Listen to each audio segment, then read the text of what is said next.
Oi, som. Oi, agora foi.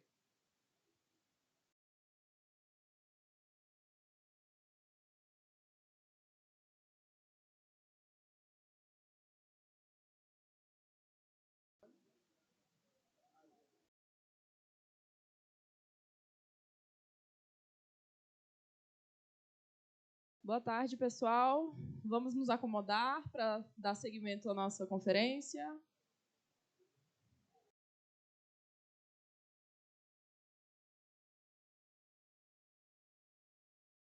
Muito bem.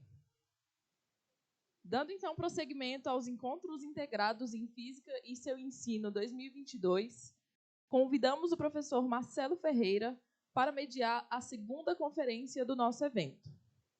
O professor Marcelo Ferreira é professor e vice-diretor do Instituto de Física da Universidade de Brasília, doutor em Educação em Ciências pela Universidade Federal do Rio Grande do Sul, mestre em Ensino de Física e licenciado em Física pela UNB. Realizou estágio pós-doutoral na UFSCar, na área de Ensino de Ciências e Tecnologias. É editor da revista Physicae Organum e da revista do Professor de Física. Coordenador do Subcolegiado de Ciências Naturais, Matemática e Estatística e membro do Colegiado Deliberativo da Comissão Técnica de Acompanhamento da Avaliação do INEP. Atualmente é editor-chefe da revista A Física na Escola e pró-reitor de pós-graduação da Sociedade Brasileira de Física. Então, boa tarde a todos e a todas. Obrigado pela presença. É com muita satisfação que eu vou mediar essa mesa com já posso considerar uma colega, a professora Laura Butelé, da Universidade Nacional de Córdoba. Vou convidá-la, por favor, para ocupar a mesa enquanto eu falo do seu extenso currículo. Por favor, professora. A professora Laura Butelé é professora titular da Faculdade de Matemática, Astronomia e Física na Universidade Nacional de Córdoba, na Argentina.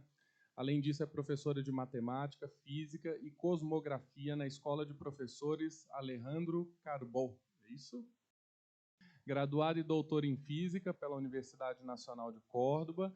Ela atualmente trabalha no Instituto de Física Henrique Gaviola, uma homenagem a quem trabalhou com Planck, sim, Einstein, inclusive, na Universidade Nacional de Córdoba. Ela é editora da revista de Enseñanza de la Física, faz pesquisa na área de ensino de ciências e especificamente no ensino de física. Sua publicação mais recente é Como Estudamos a Aprendizagem, o que os nossos trabalhos de pesquisa dizem. Ela vai ministrar a conferência, que traduzida para o português é Aprendizagem durante a resolução de problemas em física, de uma perspectiva sociocultural e suas implicações para o ensino. Uma temática que tem toda a relação com os temas e os referenciais que trabalhamos no Mestrado Nacional Profissional em Ensino de Física, portanto, extremamente oportuno. Professora Laura, muito obrigado e com a palavra.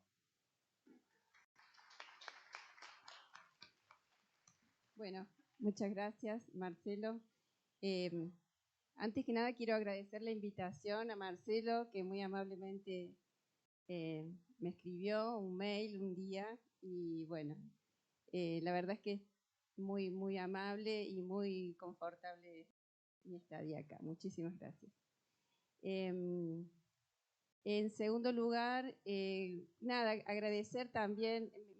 Me gusta estar acá en este país, un país hermano, un hermano mayor en muchas cosas para nosotros, inclusive para la Encino de Física, porque Marco Antonio Moreira, bueno, ha estado en Córdoba un montón de veces, fue el orientador de mi orientadora, así que Marco Antonio Moreira es como un abuelo para mí, y me emocioné mucho hoy cuando nos acordamos de él, cuando el profesor Nelson se acordó de Marco Antonio, porque para nosotros también es un padre del ensino de física en Argentina, y gracias a él, muchos de nosotros que nos dedicamos a esto, bueno, hemos aprendido bajo su paraguas, así que muy, muy agradecida a este país y al ensino de física y a Marco Antonio también. Bueno, Sí, me voy a parar un poquito. No sé, voy a hablar en español, les pido disculpas porque no sé portugués. Solamente las filminas hice una traducción al portugués, espero que no esté muy mal. Si hubiera sido en la sexta feria, quizás ya hablaba algo de portuñol, pero me tocó en la segunda, así que todavía no aprendí. Bueno, voy a tratar de hablar lento y si a ustedes les parece que no entienden, me levantan la mano, porque lo más importante es comunicarnos, así que no hay ningún problema, me pueden interrumpir en cualquier momento. ¿Mm?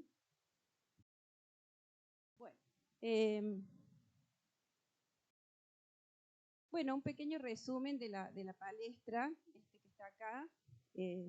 Yo primero voy a presentar mi universidad, mi facultad, mi grupo de investigación. Luego voy a dar una pequeña argumentación de por qué la resolución de problemas en física es un tema interesante para ser investigado. Luego voy a rápidamente dar una idea de los orígenes de la investigación en resolución de problemas en física y los diferentes abordajes, el de antes y el que nosotros tenemos ahora en relación a ese tema. Y luego voy a hablar de 3 ejemplos, 3 investigaciones que nosotros hemos llevado a cabo en el grupo, a modo de ejemplo para compartir con ustedes cómo ha sido la evolución que hemos tenido en relación a esa línea de investigación a lo largo de los últimos años. Bueno, ahí estamos nosotros en el rojo. Nuestro lugar de trabajo es el grupo de educación en ciencia y tecnología dentro de la Facultad de Matemáticas, Astronomía y Física, que está allí, que a su vez está dentro de la Universidad Nacional de Córdoba, en la provincia de Córdoba, en Argentina, en el centro del país. Una provincia muy linda que pueden visitar cuando quieran, es hermosa. Estos somos nosotros, este es el grupo de investigación. Los 3 de arriba somos los más grandes, que ya nos hemos doctorado, y estos 4 jóvenes están haciendo su carrera de doctorado actualmente. Quienes tenemos más años, más trayectoria, nos hemos dedicado mucho tiempo a la resolución de problemas, pero las camadas más jóvenes están tratando de innovar en nuevos temas, básicamente en la formación de profesores y en la investigación basada en el diseño, que serían el diseño, la implementación de secuencias de enseñanza-aprendizaje basadas en la investigación. Así que bueno, empezamos con una rama y ahora estamos tratando de abrir nuevos campos, nuevas perspectivas.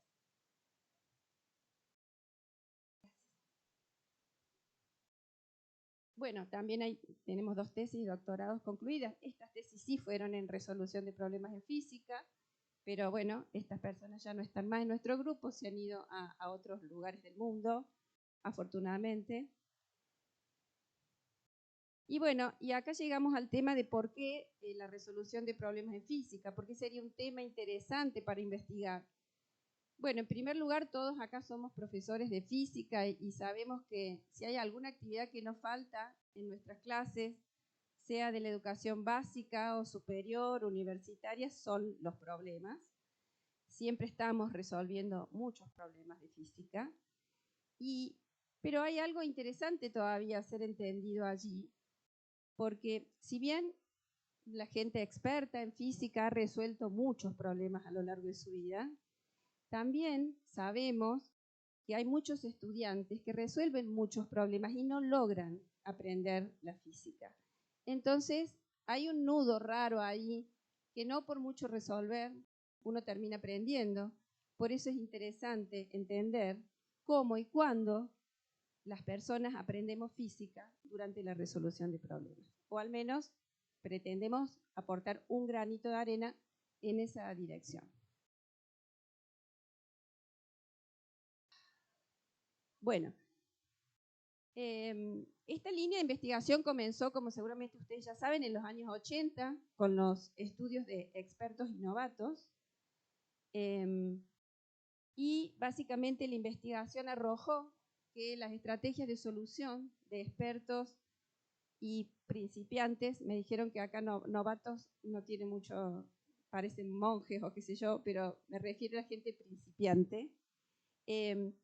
Hay diferencias significativas en las estrategias de resolución. Muchísimas investigaciones arrojaron estos resultados, que un profesor, un perito, modelan la situación antes de resolver el problema, resuelven el problema en base a principios, organizan la resolución en base a principios y leyes físicas, controlan resultados. En cambio, los principiantes no modelan la situación antes de comenzar, organizan su solución en función de características superficiales de los problemas y no controlan los resultados. Bueno, estos estudios son viejos y son archiconocidos, pero fueron los primeros estudios que se hicieron en resolución de problemas en el campo de la educación en física. Pero a poco andar se encontraron con los primeros inconvenientes, porque cuando uno quiere trasladar estos resultados al campo de la educación, el objetivo es muy claro. Uno organiza la enseñanza de manera tal que los estudiantes con hábitos improductivos se reconviertan en algún momento a ser estudiantes con hábitos exitosos. Y las propuestas de enseñanza que surgieron a partir de estos estudios fueron rúbricas o esquemas o pasos que los estudiantes debían seguir para resolver el problema más parecido a lo que lo haría un experto. Entonces, muchos estudios se basaban en cómo organizar estos pasos para resolver los problemas, pero son estrategias de enseñanza basadas en la imitación. Básicamente, ¿no? Haz como hago yo el problema. Entonces, nosotros encontramos que no eran métodos constructivistas de enseñanza, porque básicamente es una estrategia por imitación que no tiene en cuenta el conocimiento previo de los estudiantes, algo que también hace mucho ya sabemos en el área que es importante tener en cuenta para abordar la enseñanza.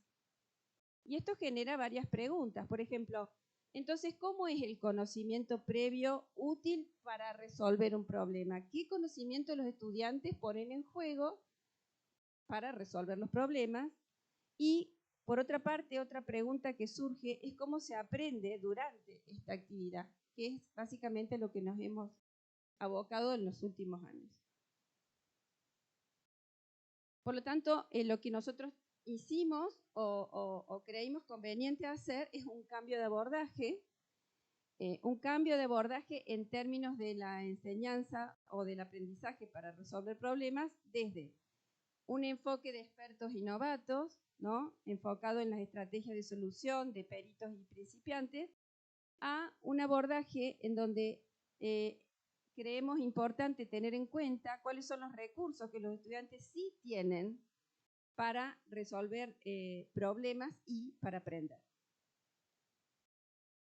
Bueno, este es uno de los estudios que nosotros hicimos en nuestro equipo, que traigo para compartir con ustedes acá. Este trabajo, como ustedes ven, consistió en una entrevista a 3 estudiantes resolviendo un problema durante 2 horas o 2 horas y media, pobres. Mientras tanto nosotros estábamos ahí, lo filmamos toda la entrevista. Estos 3 estudiantes son estudiantes de la carrera de física, estaban en su segundo año, y al momento de la entrevista ya habían rendido la materia que tenía que ver con hidrostática, ¿no? O sea que ellos teóricamente sabían empuje, sabían el principio general de hidrostática y todas esas cosas. Bueno, nosotros les presentamos este problema que está acá, este problema que es muy simple, aparentemente es muy simple. Uno dice cómo estuvieron 2 horas, pero bueno, estuvieron 2 horas, ya les cuento por qué. Este problema consiste en 4 balanzas iguales con los mismos elementos apoyados en la balanza, que un recipiente con agua, un bloque de metal, un bloque de madera, pero en distintas distribuciones. Entonces, básicamente, la pregunta era, ellos tenían que comparar las distintas lecturas de las 4 balanzas. Ellos, por supuesto, que rápidamente contestaron que las 4 balanzas leían lo mismo, porque era lo mismo lo que había sobre ellas. Pero cuando tuvieron que justificar por qué la balanza A y C medían lo mismo, estuvieron 2 horas, ¿no?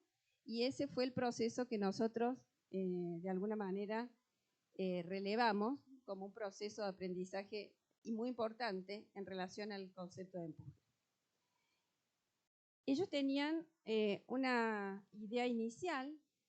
Bueno, para hacer esto, perdón, antes de ir a contar el estudio, nosotros, nuestra intención es develar un proceso de aprendizaje durante la resolución de problemas, para lo cual necesitamos una teoría para hacerlo, y esa lente teórica para nosotros consideramos la más adecuada, que es la teoría de clases de coordinación de Andrea Di Sessa, o por lo menos empezada a escribir por Andrea Di Sessa en el año 1998, que básicamente es una teoría post-piagetiana, una teoría de la cognición individual. Bueno, con esta lente teórica, que no voy a dar detalles ahora porque no viene el caso, pero sí me interesa contar cuál fue el proceso que siguieron estos estudiantes durante esas 2 horas de entrevista. Ellos comenzaron en un primer estadio diciendo que no había ningún empuje sobre el cuerpo hundido, algo que nos sorprendió. Ellos decían que no había empuje sobre el cuerpo hundido porque no había agua entre la base del cubo y la base del recipiente. Modelaban de alguna manera como superficies perfectamente lisas al cubo y al recipiente con agua, por lo tanto no había nada de agua ahí, entonces ellos pensaban que no había ningún empuje en ese caso. El entrevistador inmediatamente le propuso que pensara en una esfera del mismo volumen, ¿no? Del mismo material, y entonces allí dijeron, no, sí, con una esfera sí hay empuje. Y entonces dijeron, pero entonces en el cubo también tiene que haber empuje, porque no puede ser que el empuje dependa de la forma del elemento que está sumergido. Y entonces allí surgió una controversia, o mejor dicho, ya una respuesta opuesta a la que habían dado hace un ratito, concluyendo que tenía que haber empuje sobre el cubo. No entendían muy bien por qué, pero tenía que haber algún empuje porque había un agua desplazada. En un tercer estadio, ellos modelaron la situación de otra manera. Dijeron, bueno, vamos a suponer que hay una capa de agua finita entre el bloque y el recipiente, pero todavía siguen siendo perfectamente lisas. Entonces la capa de agua aísla una superficie de la otra, y entonces con ese modelo de la situación, ellos concluyeron que el empuje tenía que ser igual al peso. Pero eso les daba un problema, porque no conseguían luego concluir que la balanza de A y en C, ¿se acuerdan? El primer problema que tenían, marcaran lo mismo, porque si el empuje era igual al peso, entonces las 2 balanzas no podían marcar igual. Con lo cual, acudieron a una tercera estrategia, que es a una analogía, ¿no? Es en un cuarto estadio, ellos hicieron la siguiente analogía. Ellos sabían que cuando el cubo estaba hundido, advirtieron que había una capita de agua que se desplazaba hacia arriba. Entonces, como no sabían qué es lo que pasaba en la situación C, no entendían de dónde venía el empuje, ¿no? Ellos pensaron en esta analogía que está acá.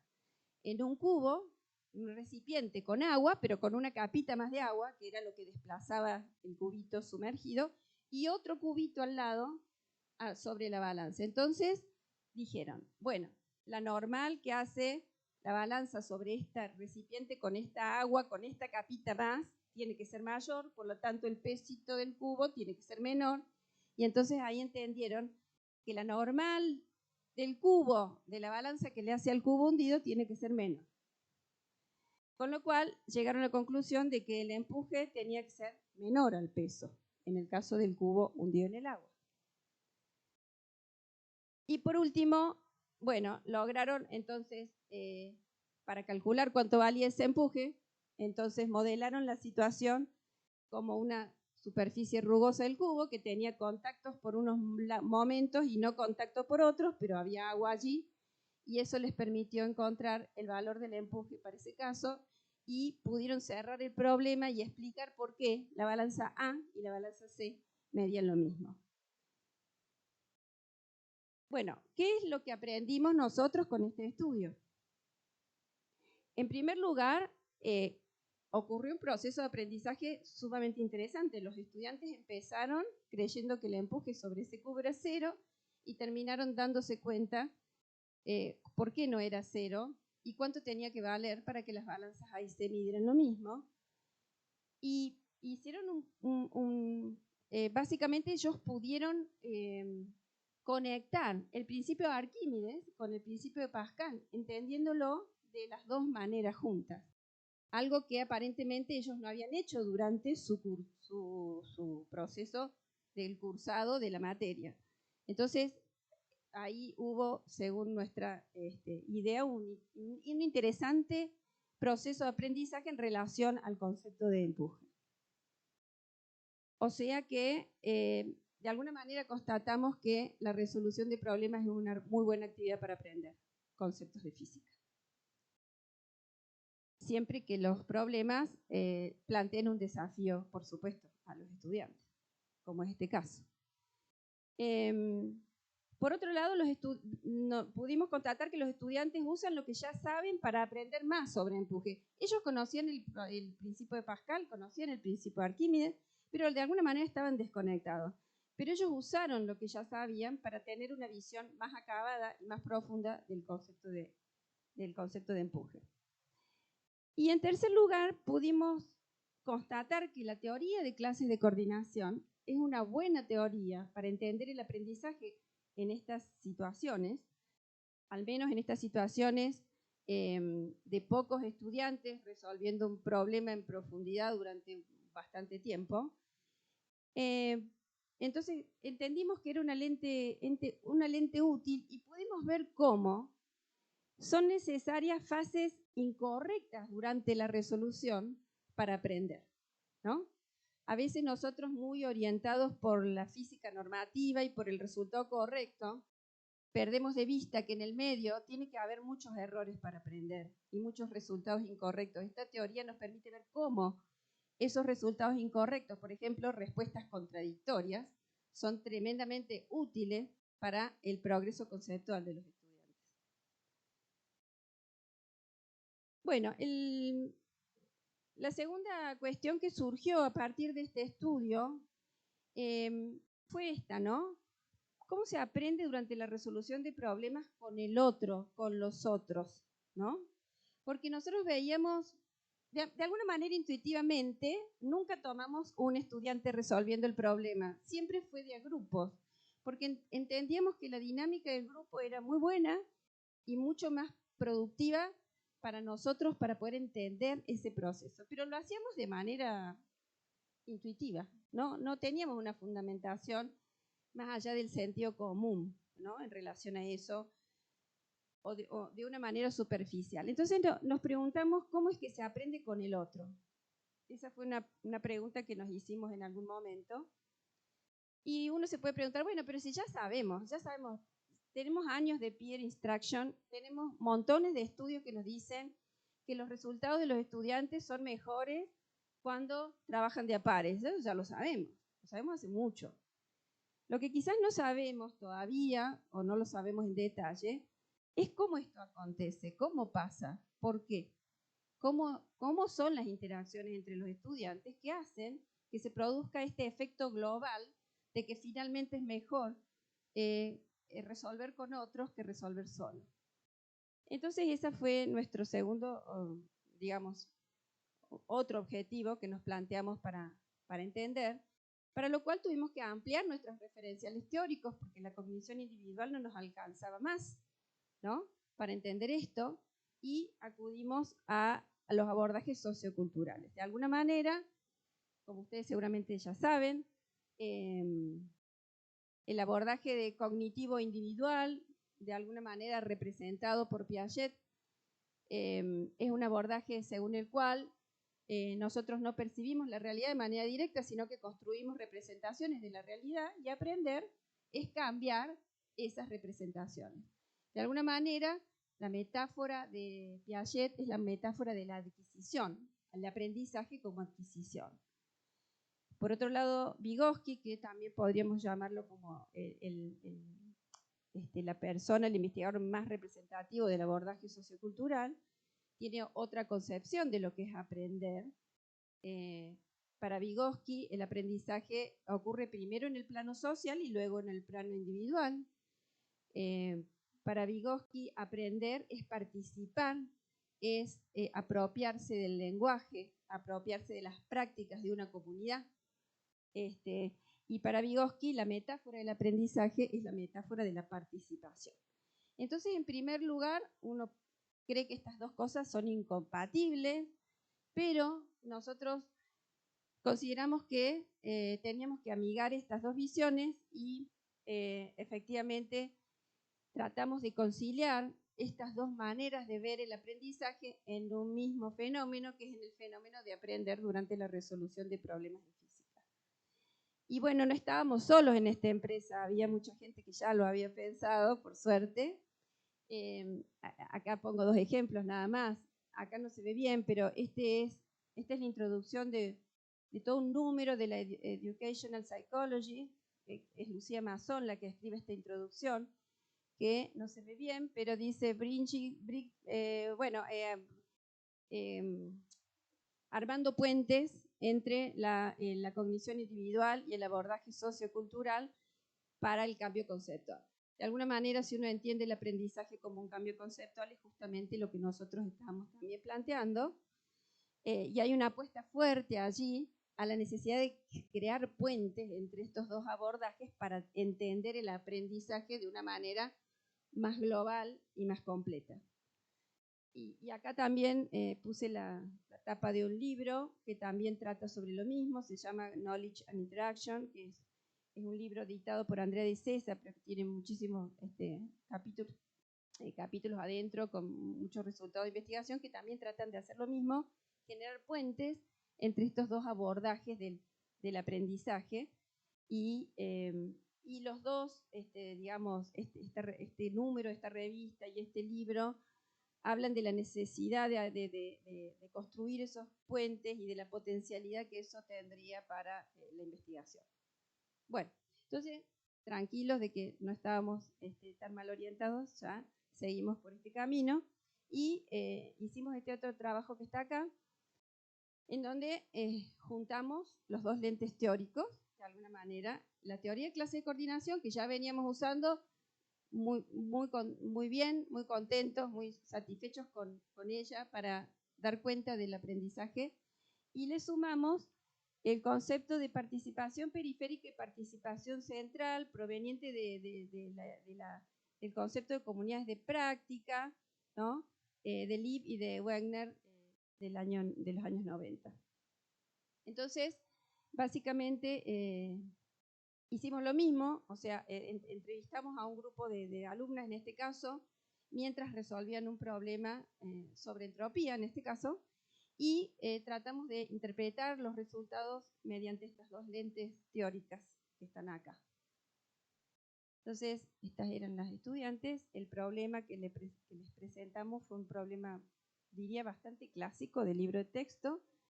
Es un ciclo termodinámico de un gas ideal. Hay primero una, no sé si se ve bien, me parece que no tanto, pero de A a B hay una expansión libre, proceso irreversible. De B a A hay una compresión isotérmica, un proceso reversible. El gas realiza este ciclo. Y las preguntas eran si la entropía del gas luego del ciclo aumentaba, disminuía, o era el mismo, era la misma, la entropía. Y luego las mismas preguntas para la entropía del entorno, ¿no? Si la entropía del entorno a lo largo del ciclo aumentaba, disminuía o era el mismo. Entonces, bueno, ellos tenían que pensar sobre la entropía en ese caso de este ciclo termodinámico de este gas ideal, que como les digo es un problema bastante clásico, canónico, pero lo interesante del problema, como el otro también, es que tiene opciones y las opciones contienen de alguna manera las preconcepciones de que nosotros ya sabemos que los estudiantes tienen en relación a estas temáticas. Entonces, discuten un montón para poder dilucidar cuál de las opciones es la correcta. Bueno, la pregunta de investigación era cómo es el progreso de estos estudiantes durante el codesarrollo. Llamamos codesarrollo porque es el desarrollo entre las dos. Ahora del concepto de entropía a medida que interactúan para resolver este problema. Nosotros, como ya les anticipé, de alguna manera ligamos los dos marcos teóricos y teniendo en cuenta que la participación central son aquellas contribuciones que los estudiantes hacen que denotan seguridad, que son sustanciales para el proceso que están llevando a cabo, que realizan fuertes cuestionamientos hacia ellos mismos o hacia los compañeros, ¿no? Y en cambio, teniendo en cuenta que las participaciones periféricas son contribuciones que denotan inseguridad por parte de los estudiantes, que en general son preguntas a su compañero, más que afirmaciones, o que repiten lo que sus compañeros dicen, teniendo en cuenta estas dos ideas que son adaptaciones del concepto de participación central y periférica de la idea de comunidad de práctica, adaptaciones para nuestro estudio. Entonces, de alguna manera, desarrollamos estas dos categorías que se llaman codesarrollo simétrico y codesarrollo asimétrico, entendiendo que el primero ocurre cuando las participaciones de las dos estudiantes, en este caso eran dos, son del mismo tipo, o centrales las dos, o periféricas las dos, y codesarrollo asimétrico cuando una de las estudiantes tiene un tipo de participación mayoritariamente y la otra estudiante tiene el otro tipo de participación. La mayor parte del tiempo el desarrollo fue asimétrico. Ahora les voy a mostrar por qué. Bueno, en un primer estadio de la resolución del problema, las estudiantes concluyeron que la entropía del gas decrecía durante el proceso irreversible y permanecía igual durante el proceso reversible. Sabemos que no es correcto. Y en total, entonces ellas terminaban concluyendo que la entropía del gas decrecía a lo largo del ciclo. Nosotros sabemos que la entropía es una función de estado, o sea que no, a lo largo del ciclo no hay cambio alguno. Esta fue la primera proyección que ellas hacían, basándose en la preconcepción de que en todo proceso irreversible, sea lo que sea, no importa, la entropía aumenta. Bueno, en este caso, perdón, ellos decían disminuye.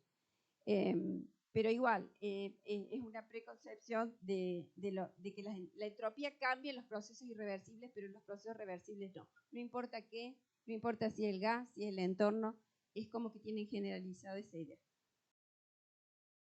En relación a la participación de los estudiantes, vemos que la participación es asimétrica. Una de los estudiantes tiene muchas participaciones más centrales que periféricas y la otra más periféricas que centrales durante todo este lapso en donde llegaron ellas a esta conclusión. En un segundo estadio, yo leí mal antes, creo que es aumenta, acá, claro. La entropía aumenta durante el ciclo, porque dicen que aumenta en el proceso irreversible y permanece igual en el proceso reversible. Es lo que les decía hace un ratito. En este caso, en cambio, ellas utilizan equivocadamente la formulación matemática de la entropía para los procesos irreversibles y llegan a la conclusión de que la entropía del gas disminuye luego del ciclo, algo que es totalmente contradictorio a lo que acaban de decir hace un rato atrás. Por otra parte, la participación de los estudiantes sigue con las mismas características. Una de las estudiantes sigue con su misma participación periférica, mayoritariamente, ¿no? Mayoritariamente. Y la otra, mayoritariamente, con participaciones centrales. En este tercer estadio, ellas ponen en cuestión estos dos resultados incoherentes al que han llegado. Que la entropía aumenta en un caso y disminuye en el otro, la entropía del gas, luego el ciclo. Y de alguna manera advierten que la formulación matemática que estaban usando era incorrecta para los procesos irreversibles y llegan a la conclusión de que la entropía del gas aumenta durante el proceso irreversible o durante la expansión irreversible y disminuye durante la compresión reversible y luego de eso, más adelante, no lo voy a mostrar acá, llegan a que la variación de la entropía es cero, porque en realidad se trata de un ciclo pero esta respuesta ya está mucho más cerca de la respuesta normativamente correcta. Acá la participación del estudiante que venía siendo periférica empieza a ser un poquito más central. Ya ella, por lo menos las participaciones de ella, tienen igual proporción de característica central y periférica. O sea que ahí vemos, se podría ver un avance en esto y algún tipo de aprendizaje mirado desde lo sociocultural. En un cuarto estadio se ponen a trabajar sobre la entropía del entorno y llegan adecuadamente a que la entropía del entorno permanece constante durante la expansión libre, porque el proceso es adiabático, y en cambio aumenta durante el proceso reversible, por lo tanto la entropía del entorno en total aumenta durante todo el ciclo. Y acá vemos un cambio importante porque el estudiante con participación periférica dejó de tener esa participación mayoritariamente periférica y comenzó a tener una participación ya central en la resolución del problema hacia el final. Bueno, ¿qué es lo que aprendimos de esto entonces? Por empezar, volvimos a ver un co-desarrollo conceptual importante a lo largo del problema, que también fueron alrededor de 2 horas, 2 horas y media de entrevista, porque los estudiantes lograron resolver exitosamente el problema cuando habían comenzado resolviéndolo a partir de sus ideas previas o misconceptions, o lo que como le quieran ustedes llamar, en relación al concepto de entropía, y evolucionaron un montón a lo largo de la entrevista. También que los estudiantes mostraron diferentes formas de participación, una bastante más periférica a lo largo de la mayor parte de la entrevista, y la otra estudiante siempre participó de manera central. Pero al final ambas participaron de manera central. O sea, vimos hacia el final de la entrevista un cambio en la participación de una de las estudiantes. Pero quizás lo más interesante de esto es que pudimos ver un ciclo virtuoso, y algo que quizás va en contra de nuestro sentido común como docentes. Y es que no solamente el estudiante con participación periférica se beneficia del estudiante con participaciones centrales, sino que el estudiante con participaciones centrales se beneficia del estudiante con participaciones periféricas, aunque sean los pequeños momentos en que esas participaciones son centrales, ¿no? Se genera como un círculo virtuoso, en donde es muy importante la participación de ambas, ¿no? Por lo tanto, una conclusión es que la participación de cualquier tipo es esencial para el proceso conceptual del grupo. Algo que a lo mejor uno piensa, no, que participen los chicos que digamos que tienen más dominio sobre la cosa. Y bueno, eso un poco desafía. Es importante la participación de todos, porque no sabemos en qué momento los estudiantes que por ahí participan generalmente de manera periférica se reconvierten y comienzan a participar de manera central, y eso es un aprendizaje muy valioso, ¿no?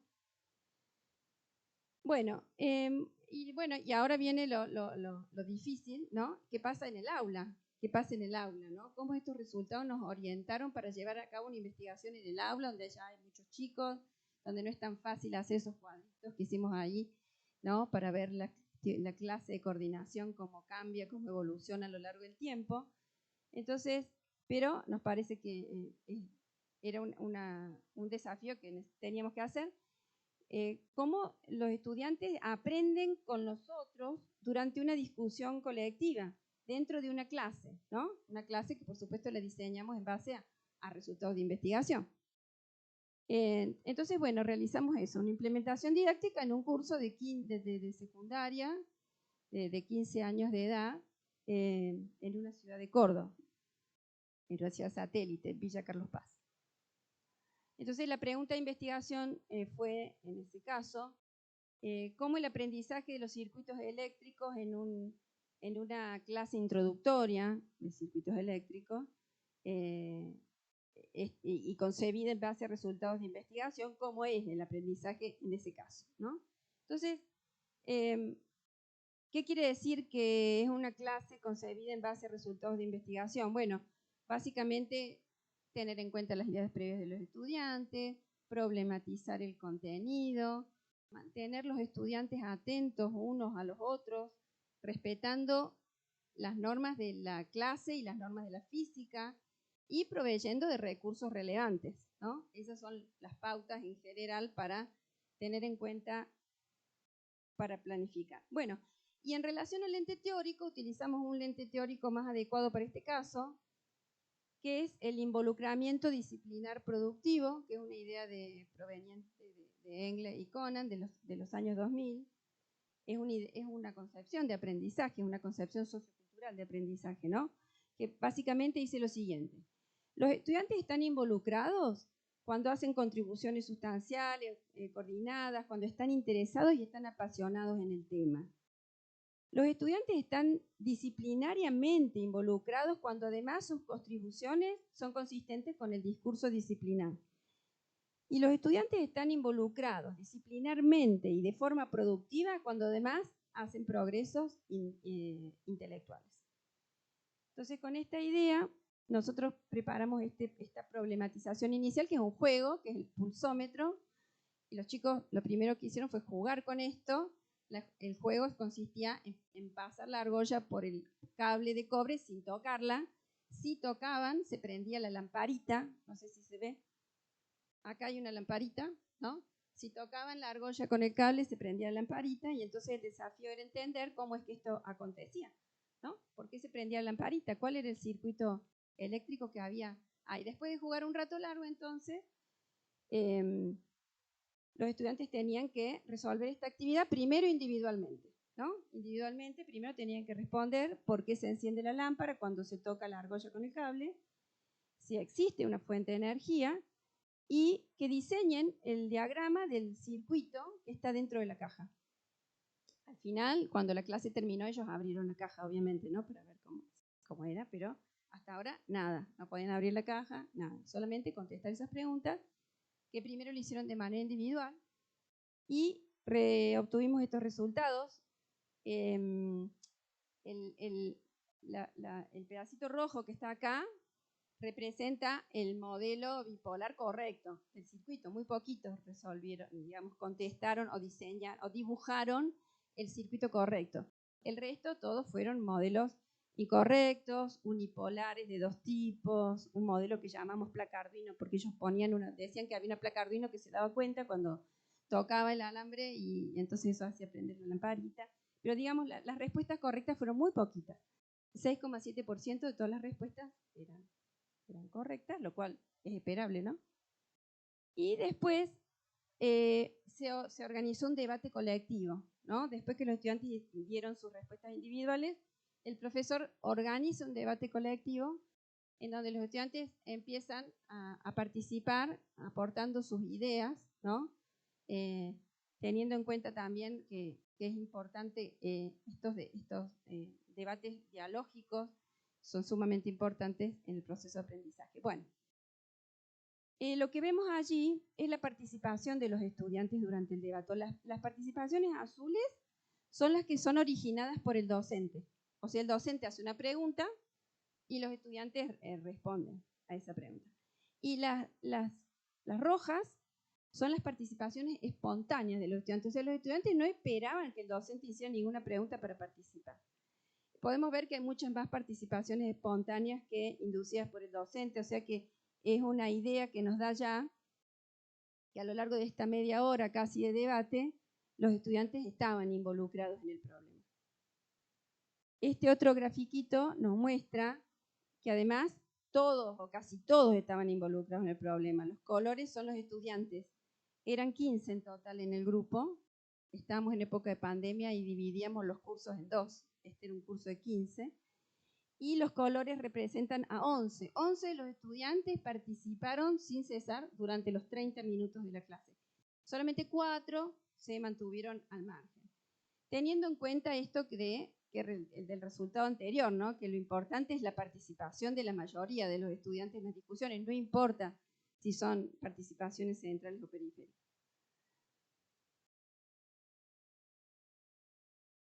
Bueno, en relación al progreso conceptual de los estudiantes, también hubo un progreso interesante durante el debate. comenzaron con un modelo monopolar, que es el primero que ven acá, ¿no? Sale un cable de la batería y va a la lamparita, y eso hace que la lamparita se encienda. Y a lo largo de todo el debate colectivo terminan escribiendo, dibujando el modelo en el pizarrón, el modelo bipolar correcto, después de lo cual abrieron la caja y corroboraron que ese era el modelo que correspondía. Bueno, en ese momento, cuando terminamos esa experiencia, no nos dimos cuenta de volver a pasar una hoja a los estudiantes para que vuelvan a dibujar el circuito, pero lo hicimos después de un año, un poco tarde. Pero nos llevamos una gran sorpresa, porque después de un año de haber hecho la experiencia, como el profesor que la hizo seguía dando clase en el mismo curso, volvió a llevar el pulsómetro y les volvió a pedir, por favor, que dibujaran el circuito que había adentro de la caja. Y nos llevamos una sorpresa que la mitad de los estudiantes allá en la torta roja dieron la respuesta correcta, ¿no? El modelo bipolar correcto. O sea que a lo largo de un año había habido un aprendizaje duradero en ese sentido. Bueno, consideraciones finales de todas estas cosas que les he estado contando, que he estado compartiendo con ustedes. Por empezar, que el aprendizaje, o gran parte, yo no digo todo, ¿no? Pero gran parte del aprendizaje de la física ocurre durante la resolución de problemas.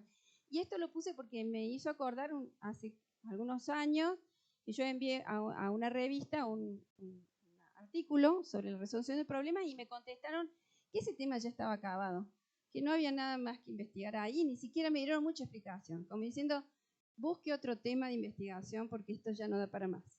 Entonces, bueno, me gustaría hablar con el editor ahora y contarle que dio para bastante más, ¿no?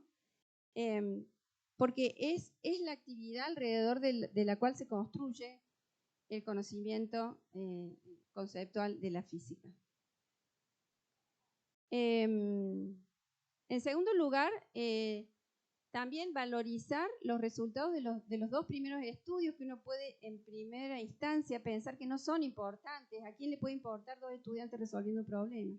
O 3 estudiantes resolviendo un problema. Bueno, a nosotros nos iluminó mucho lo que pasó en esas sesiones de resolución de problemas para entender lo que puede llegar a pasar en un aula. Por supuesto que una investigación en el aula es mucho más compleja y hay que tener artillería pesada para abordar una investigación en el aula, es algo de lo cual estamos intentando hacer ahora, pero también es cierto que los resultados de la investigación básica aportan y nutren a la investigación más aplicada, como es la de trabajar, la de hacer investigación en un aula real.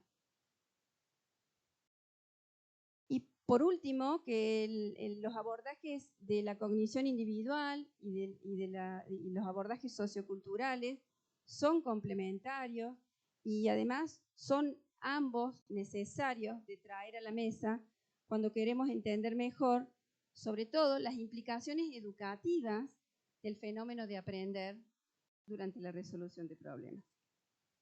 Bueno, así que muy obrigado.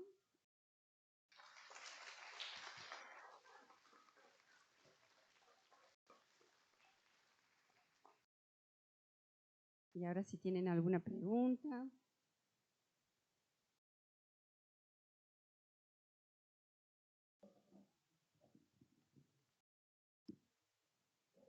Primeiramente, agradecer à professora Laura pela excelente fala, inspiradora.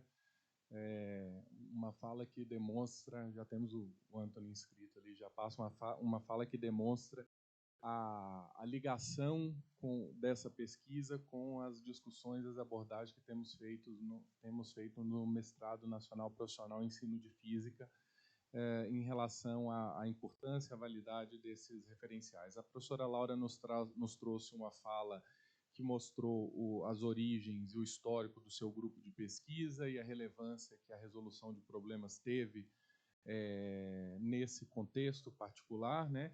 Trouxe, qualificou de uma forma bastante produtiva como que a resolução de problemas tem sido pautada na área de ensino de física como uma hierarquização da resolução catedrática, do professor que sabe mais e do aluno que sabe menos, e o quão falho tem sido essa abordagem, né?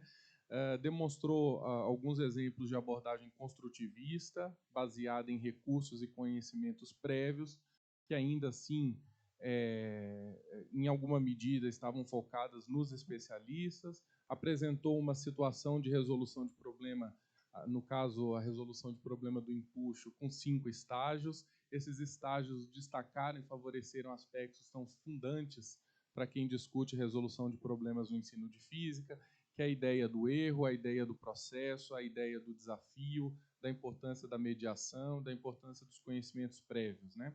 Destacou também o valor das respostas contraditórias ou das ditas concepções alternativas, que são muito úteis à aprendizagem. Destacou um ponto que eu acho fundamental, que é o grupo, a comunidade, de fato, como uma comunidade de aprendizagem, uma abordagem que temos feito nas nossas discussões teóricas aqui no Brasil. Fez uma comparação muito interessante e produtiva, na minha opinião, entre as teorias cognitivistas, no caso piagetianas, de epistemologia genética, e as teorias socioculturais, fazendo aquilo que a gente tem discutido.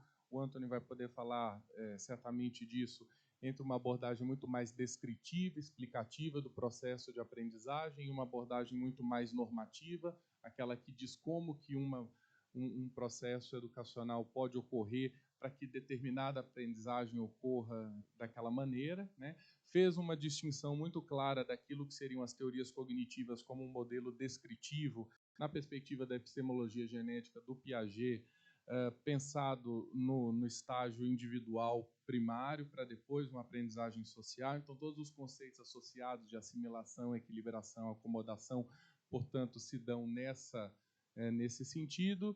Fez uma translação para a ideia das teorias socioculturais, sobretudo na perspectiva da representação dos conceitos, focando muito na ideia que é própria da ideia vigotskiana, da relação entre pensamento e linguagem, da formação social da mente. Isso ficou bastante evidente nos problemas que foram descritos, né? Comentou dos problemas clássicos que recuperam, as soluções a problemas clássicos que recuperam percepções que são muito previsíveis e pré-existentes e, portanto, bastante limitadoras da aprendizagem. Fez uma distinção entre a participação central e a participação periférica dos estudantes na resolução dos problemas, mas, independente dessa dicotomia, deixou claro a ideia presente dos indicadores de aprendizagem que estão em voga, seja qual for a perspectiva teórica adotada, seja se estamos nas hierarquias do Gagné, seja se estamos na simbolização, na iconização do Brunner, seja se estamos na representação do Johnson Lee, seja se estamos nos campos conceituais do Verneau, seja se estamos na aprendizagem significativa do Ausubel. Portanto, ofereceu indicadores que todos nós podemos utilizar como uma reflexão da transição entre aquilo que é pesquisa, desenvolvimento em sala de aula e produtividade, né?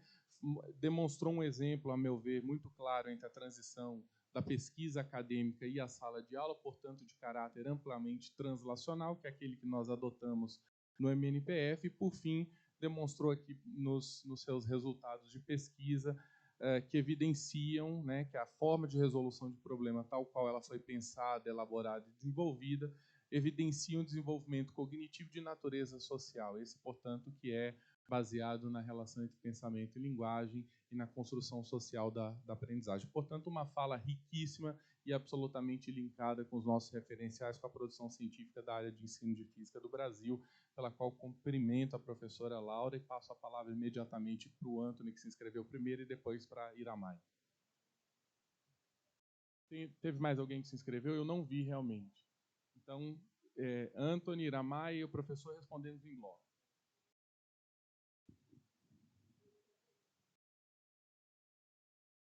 Primeiro, Marcelo, eu não vou falar nada do que você falou que eu disse que ia falar. Que você disse que eu ia falar.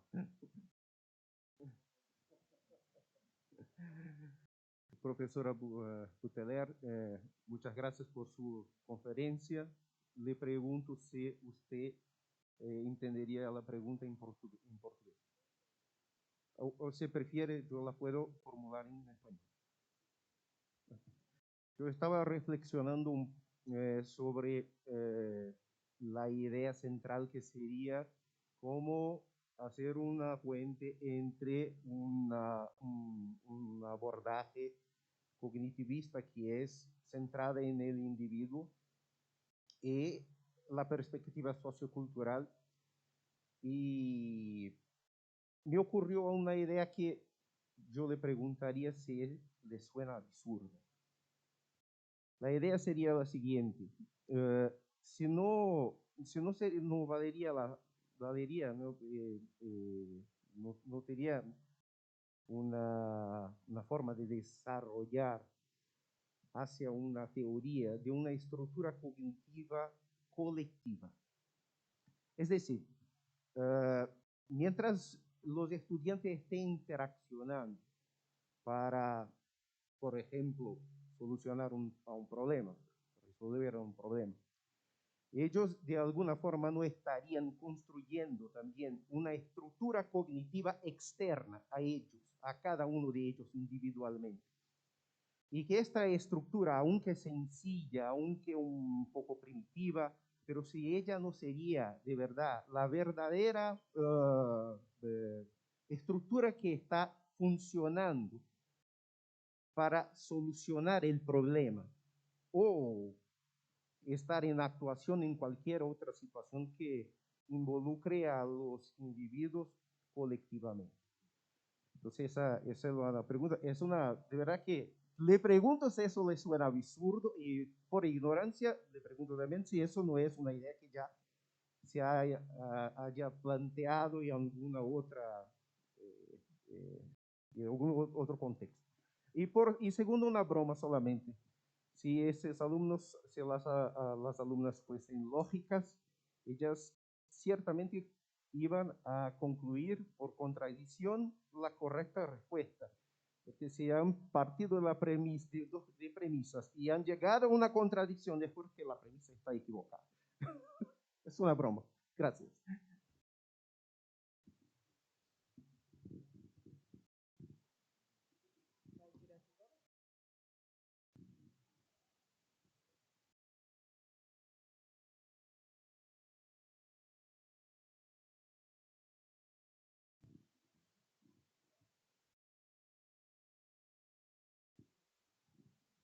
Vou tentar. Professora Laura, muitas coisas me chamaram a atenção na tua fala. Eu queria só tocar em 2 pontos. Né? Ficou clara que a Vygotsky, enquanto epistemologia, resolve o problema da aprendizagem por pares. Seria uma boa solução essa ligação, né? Essa entrada e essa saída dos estudantes num comprometimento central, ora periférico, me parece, não sei se está na tua fala, se esteve na tua fala, me parece que é entrar e sair da zona de desenvolvimento proximal. Né? Então, as pessoas flutuam. Então, essa atividade coletiva, ela permite que nós possamos, ora, nos recuar, ora, avançar, fazendo com que haja essa interação que seja produtiva para todos no final, uns mais, outros menos. Né? E um outro aspecto que eu acho fundamental na fala, né, diz respeito à centralidade do trabalho. Né? Diferentemente de Freire, que centraliza o processo de consciência na linguagem, Freire prioriza a linguagem, Vygotsky prioriza o trabalho. Né? Então, Vygotsky diz que nós não internalizamos conhecimento, nós internalizamos, lá no livro está escrito, funções psicológicas superiores, que são aquelas que não são emprestadas a outras espécies primatas. Né? Eu gosto de chamar de formas de pensar. Então, nós, para Vygotsky, nós internalizamos formas de pensar. Essas formas de pensar são gestadas na coletividade.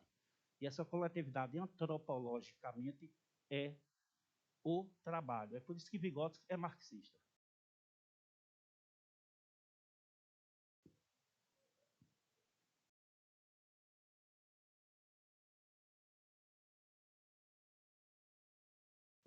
De novo? Alguém fala espanhol aí? Eu falo que, para Freire, a centralidade do processo de humanização e, portanto, consciência, é mediada pela linguagem. Para Vygotsky, a mediação é o trabalho, é a atividade. Daí Leontiev vai fazer toda aquela evolução do pensamento de Vygotsky a partir da teoria da atividade, Leontiev, né? Entende? Então, assim, eu me pergunto que quando os alunos pegam o circuito, como é que vocês enxergam o conceito de trabalho na atividade? Já que para Vygotsky, o trabalho é o conceito central. O processo de consciência é mediado pela atividade e não pela linguagem. Enquanto que, para Freire, o processo de consciência é mediado pela linguagem. Não é? E isso é um ponto fundamental para se entender o limite do pensamento freiriano, enquanto a epistemologia que nasce do processo de consciência coletiva, a humanização e a internalização da linguagem, né, para Freire, enquanto que para Vygotsky o processo de consciência se dá fora, na coletividade. Você internaliza formas de pensar. Os aparatos experimentais que a professora mostrou são lindos. Eu me encontro neles. Eles permitem a atividade, né? A gente precisa ir atrás do conceito antropológico de trabalho que está em Marx, para entender por que Vygotsky dá tanta importância à centralidade do trabalho. Isso não...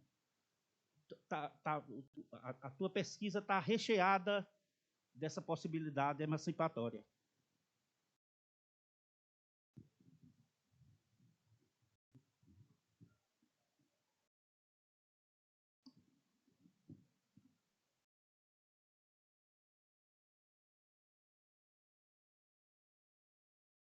Laura, eu tirei a máscara, vou falar despacito. Bom, despacito. Bom, Laura, em primeiro lugar, parabéns pela tua fala brilhante. O Marcelo já destacou os pontos tão importantes e fundamentais que você nos trouxe, relacionando a fundamentação teórica e ensino com a nossa prática, né? Mas eu vejo assim, a gente tem um olhar de investigador do ensino de física. E, claro, nós fundamentamos a nossa investigação a partir de teorias de aprendizagem e epistemologias, até para planificar os nossos estudos, fazermos as nossas inferências e chegarmos às nossas conclusões ou considerações. A minha pergunta está muito ligada àquilo que nós estamos tentando fazer no mestrado, que é justamente a pesquisa translacional, né, que é a apropriação desse conhecimento construído, aplicado em situação de sala de aula, pelo profissional que é legitimado para ensinar física, certo? Então, minha pergunta para você, gostaria que você nos ajudasse a refletir como a fundamentação teórica e ensino, na perspectiva das teorias de aprendizagem ou epistemológicas, está me entendendo? Como a fundamentação teórica e ensino, sob a perspectiva das teorias de aprendizagem e das epistemologias diversas, né, pode implicar na prática docente, na elaboração dos nossos produtos educacionais, as nossas metodologias propostas pelos professores nos seus trabalhos no mestrado nacional e também nos processos avaliativos de sala de aula. Então, como é que essas teorias implicam, né, podem implicar de uma forma positiva, tá, na prática docente, tanto na elaboração de metodologias, quanto na concepção do processo avaliativo? Essa é uma pergunta, entendeu? Tá. Isso. A segunda pergunta é que eu não quero arriscar um portunhol arcaico aqui, tá? A segunda pergunta, que eu acho que é bem interessante também, para nós pensarmos, é a questão do movimento de mudança conceitual e de concepções alternativas, que esteve assim muito em evidência nos anos 80, 90. e que nós, de alguma forma, consideramos superado, ultrapassado, né? Mas, se nós formos olhar a questão, por exemplo, sob a perspectiva da carga cognitiva de Bandura, se nós olharmos sobre a perspectiva dos campos conceituais de Vierno, dos modelos mentais de Johnson Lerner, o que a gente percebe é que, de fato, esses conceitos que esses teóricos nos trazem apontam na direção de uma mudança conceitual, não no sentido de abandono do conceito já construído, mas no sentido de mudança, de evolução conceitual. Então, assim, como é que você percebe essa questão da superação de algumas teorias de aprendizagem, alguns movimentos, como de mudanças conceituais e concepção alternativas, como algo assim, não trabalhamos mais nessa perspectiva, porque isso já está superado, e aí vamos usar outros teóricos, porque me parece o seguinte, rapidamente, é que nós mal nos apropriamos de uma teoria de aprendizagem, mal mesmo, né, com pouca profundidade, tentamos aplicar, a teoria de aprendizagem não funciona na nossa perspectiva, e aí ela é abandonada, ela é deixada de lado. Então, eu fiquei assim, muito surpresa com o teu resgate da resolução de problemas e numa perspectiva da mudança conceitual. Então,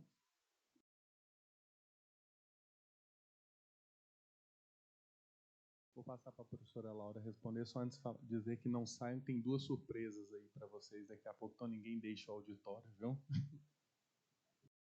Bueno, gracias por las preguntas. En primer lugar, voy a tratar de reconstruir algunas y si no, me ayudan, por favor. Anthony, eres vos.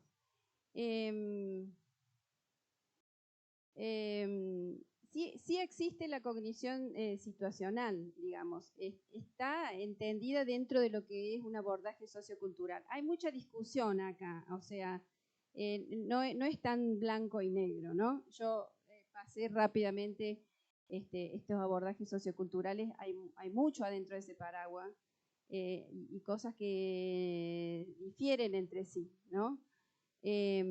Ahora, este mundo externo, esta representación externa de la cual vos hablabas, yo creo que de alguna manera es así. Nosotros aprendemos con las cosas, no aprendemos en el vacío, por decirlo de alguna manera, ¿no? O sea, el problema, el compartir con la compañera, los pasos que una da y los pasos que da la otra, la actividad que ocurre durante ese proceso, conforman un escenario que es externo a la cognición de estas estudiantes o de estos estudiantes. O sea, la cognición siempre tiene un soporte externo, de alguna, o al menos eso es lo que yo creo, ¿no? Siempre tiene un soporte externo. No sé si esa era la pregunta tuya o no.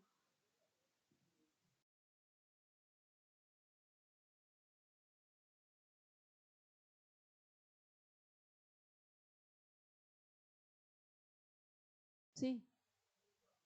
¿Sí? Sí.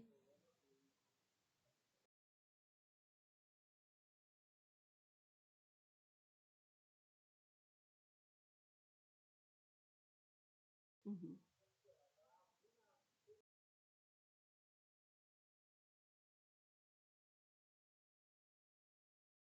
Ah.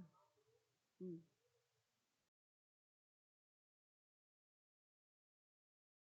Uh-huh.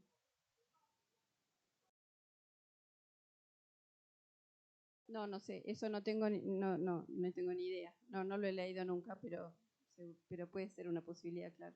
Sí, eso.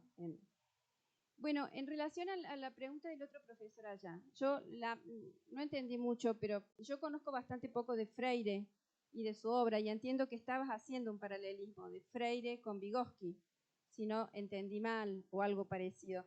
Lamento mucho, pero no sé, no me animo a interpretar porque no conozco en profundidad la obra de Freire, la he leído superficialmente y nunca me interioricé mucho como para darte una apreciación.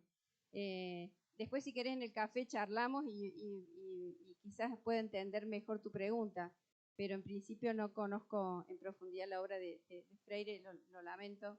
Sé que es un educador muy representativo entre ustedes y que en Argentina también admiramos mucho, pero no lo he estudiado como para poder hacer alguna acotación al respecto.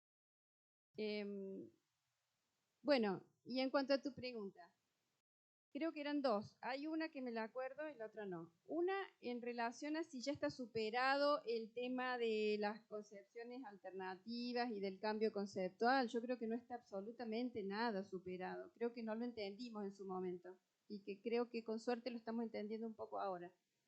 Son esos temas que nos creímos que aprendimos y entendimos y los dejamos ahí de lado para otra cosa. Si uno realmente tiene en cuenta las ideas alternativas y el cambio conceptual entendido en los múltiples idiomas en el cual uno los puede entender, porque para mí el cambio conceptual es el aprendizaje, sencillamente. Y hay muchas teorías del aprendizaje que seguramente tienen muchas cosas en común entre ellas. Uno adopta la que le resulta más amigable para la tarea con la cual está estudiando el aprendizaje, ¿no es cierto?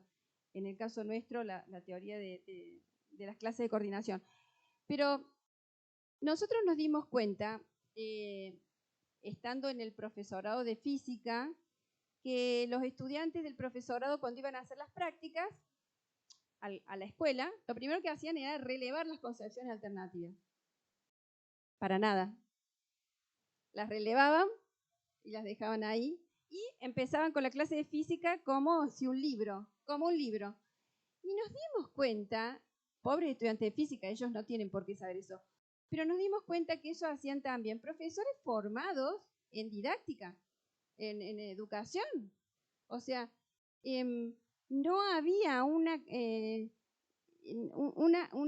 no era coherente de alguna manera la forma de enseñar con lo que sabíamos de los resultados de investigación. Este resultado que parece tan trivial de las concepciones alternativas, no lo tenemos nada resuelto, porque ¿cómo hacemos para enseñar a partir de las concepciones alternativas de los estudiantes?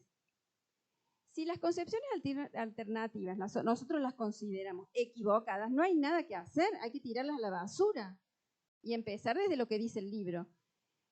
Lo que a nosotros nos hizo ver esta teoría de las clases de coordinación era que, en todo caso, las concepciones de los estudiantes son incompletas, pero no son incorrectas, porque están construidas en base a su experiencia como sujetos en este mundo físico. Y tienen un sentido. Es muy probable que sean incompletas, pero nosotros tenemos que recuperar ese conocimiento para que ellos puedan aprender algo nuevo. No lo podemos tirar a la basura. Y eso es el constructivismo, otra palabra que está devaluada, ¿no? Porque ser constructivista es eso, es empezar con las concepciones alternativas de los estudiantes y sobre esas concepciones, porque es eso lo que saben, que ellos puedan construir nuevo conocimiento, pero no de ninguna manera desestimarlo, tirarlo, evaluarlo para después decirles que está mal o ese tipo de cosas. Y está muy pegado al aprendizaje, porque no se puede aprender si no es en función de lo que la gente ya sabe, algo que estoy diciendo que es más trillado que no sé qué, pero llevarlo a la práctica es muy difícil. Entonces, ¿cómo organizamos una enseñanza? Y esa creo que es la otra pregunta. ¿Cómo organizamos una enseñanza para que el aprendizaje sea en términos constructivos como nosotros creemos que debe ser, ¿no?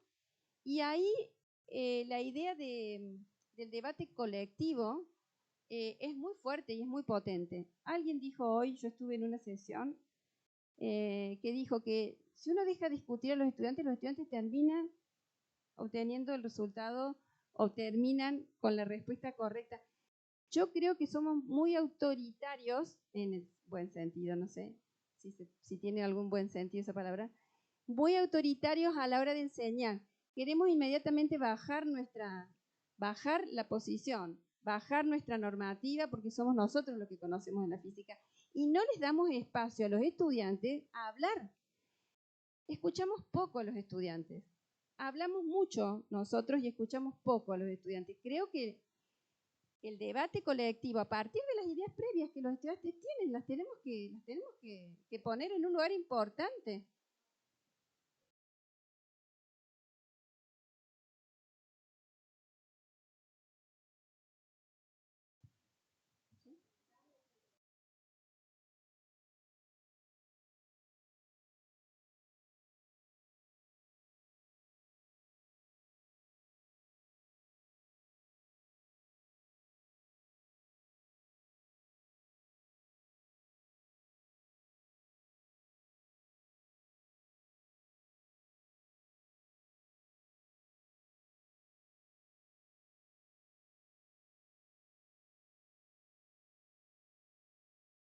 Sí, por supuesto. Sí,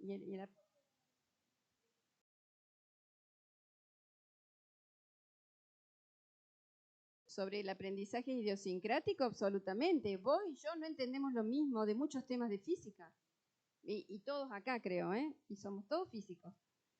Podemos dar la misma definición de muchas cosas, pero después entendemos cosas distintas realmente, porque cada uno interpreta y conoce la física de una manera que es idiosincrática, porque hay una apropiación de la física que tiene un ingrediente idiosincrático y particular de cada uno de nosotros.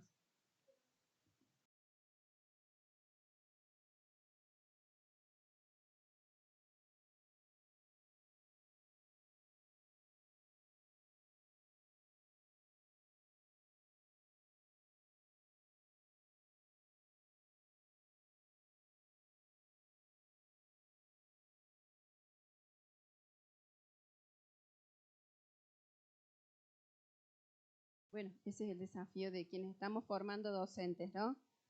Hacer jugar estas cosas, porque para algo digamos, nosotros somos poco propensos a tomar resultados de investigación viejos, de 10 y de 20 años atrás, y usarlos hoy para planificar nuestra aula o para formar a los docentes. Creo que tenemos que ser más respetuosos del trabajo de los demás, porque hay muchas cosas que creemos que se pasaron de moda, las dejamos de lado y inventamos la rueda todas las veces.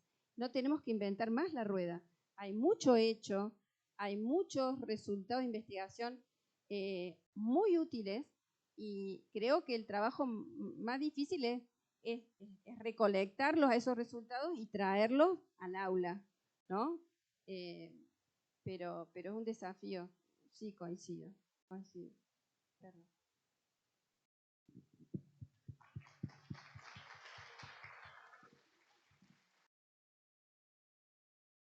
Obrigado mais uma vez, professora Laura. O tema é bom, ensejaria muito mais discussões e tá na base do que a gente faz no MNPF. Não queria agradecer mais uma vez a professora Laura pela excelente fala que nos foi feita, pela gentileza, e oferecer aqui, em nome da organização do evento, uma lembrança, que é uma lembrança típica de Brasília. Espero que guarde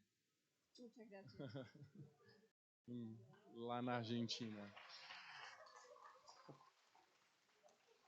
Só aproveitando rapidamente 2 recados. O primeiro é o seguinte, nós temos previsto para quinta-feira, dia 15 agora, às 20 horas, um jantar de confraternização do nosso evento, que é um jantar oferecido pelo evento, não é um jantar de adesão, é um jantar oferecido pelo evento no restaurante Gran Bier do Lago Sul. A gente dará mais do Pontão do Lago Sul, que é uma região interessante em Brasília. Então, daremos mais informações entre amanhã e quarta, para que todos vocês peguem os vouchers e a gente possa aproveitar esse movimento para confraternizar. E também, graças ao apoio de vários professores que trouxeram livros e lembranças e presentes, nós vamos fazer alguns sorteios ao longo desses dias e vamos começar agora. O professor Cláudio está aí? Professor Cláudio, por favor, eu vou deixar com o senhor a condução dos sorteios, fique à vontade.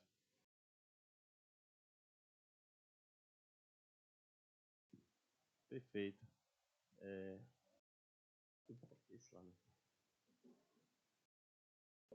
Boa noite a todos e a todas. Então, a gente organizou aqui algumas lembranças, alguns presentes. Quero agradecer as pessoas que doaram os livros. Tá? Tem muitos livros aqui. E a gente vai fazer alguns sorteios. Tá? Você ajuda aí, né? Só para finalizar, os últimos informes, né? Como o professor Marcelo falou, a gente já encerrou por hoje, né? E a gente aproveita para informar que as atividades de amanhã se iniciam às 8h30, com o minicurso parte 1, a Física Aplicada ao Estudo dos Sistemas Ambientais Complexos, a ser ministrado pelo professor Sérgio Roberto de Paulo, da UFMT. Se encontra aqui. E agora vamos para o sorteio, né?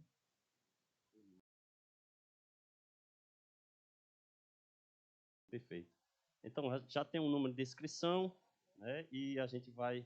Será que será bom alguém pegar aqui? Se alguém quiser vir sortear, pegar o número, pode ficar tranquilo.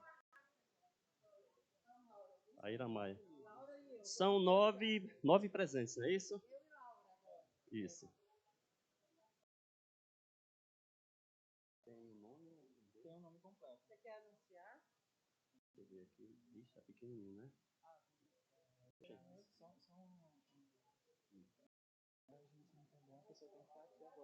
Sim, sim. Pessoal, então, um sorteado aqui é Ernesto Luiz Lopes da Silva. Lembrando que a gente vai sortear quem estiver presente, claro, né? Não tá? Não tá. Vamos lá. Henrique Minari Zanetti. Vixe.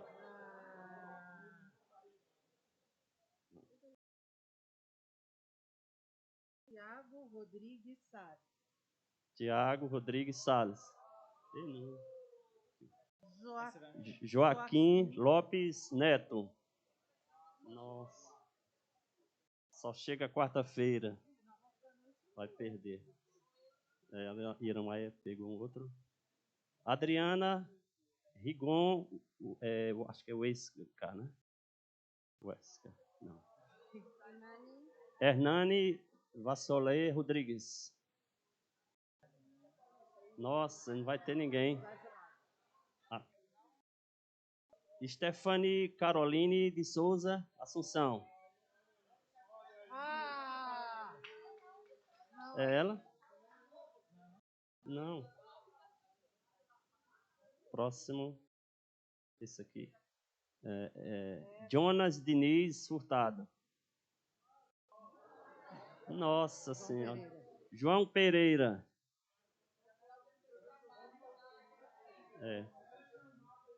Amanhã a gente vai fazer uma listazinha. A gente faz só com o pessoal que chegou, que estiver presente. Suzana Araújo Barbosa. Nossa. Alexandre Dodonov. Já foi embora. Jefferson Soares da Costa. Ninguém.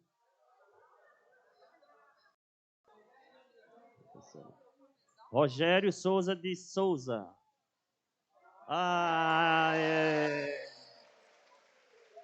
E ele pega qualquer um? Ok.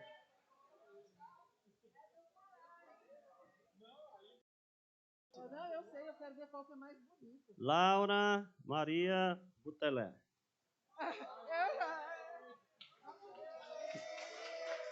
Ela.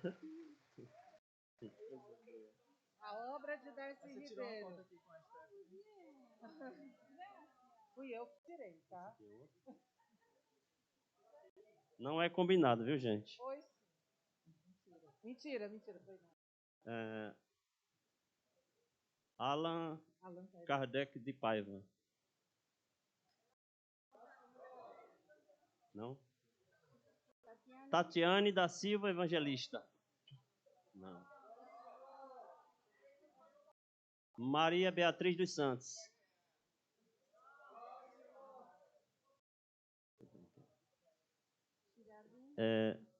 Daniel Girardi. Henrique Alexandre do Nascimento. Entrega aí. Entrega aí, Daniel.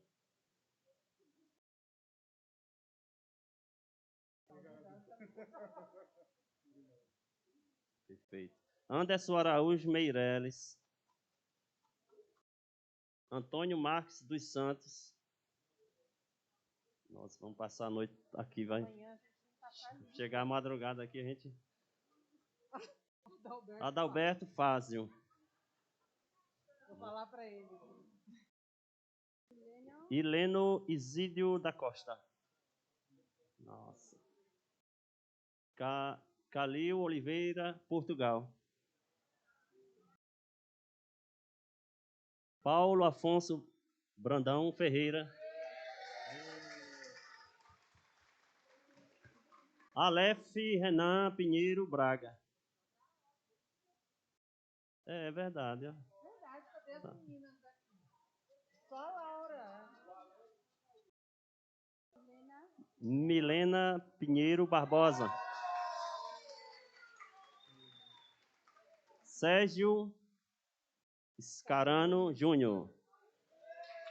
Já tem? Mais 2 anos. Professora Laura. Pequenininho. Não, aqui tem mais um pouquinho, né? Carlos Alberto Almeida. Não? Só 2 presentes aqui. Leonardo Carneiro. Quaresma.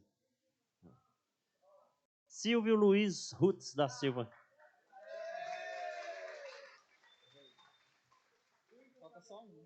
Falta só um. Sim. Pessoal, falta só um presentinho, mas amanhã tem mais, não tem? Tem, amanhã tem mais. É outro aqui, é? Não, esse já foi. Esse já foi. Simone da Graça de Castro Faia. Não? Fernando Júnior Fernando. Falta só um. Marcos Vinícius Oliveira Dantas. Não? Pedro da Cunha Ferreira. Não. Mexe mais. Carlos Rogério Gomes Cabral.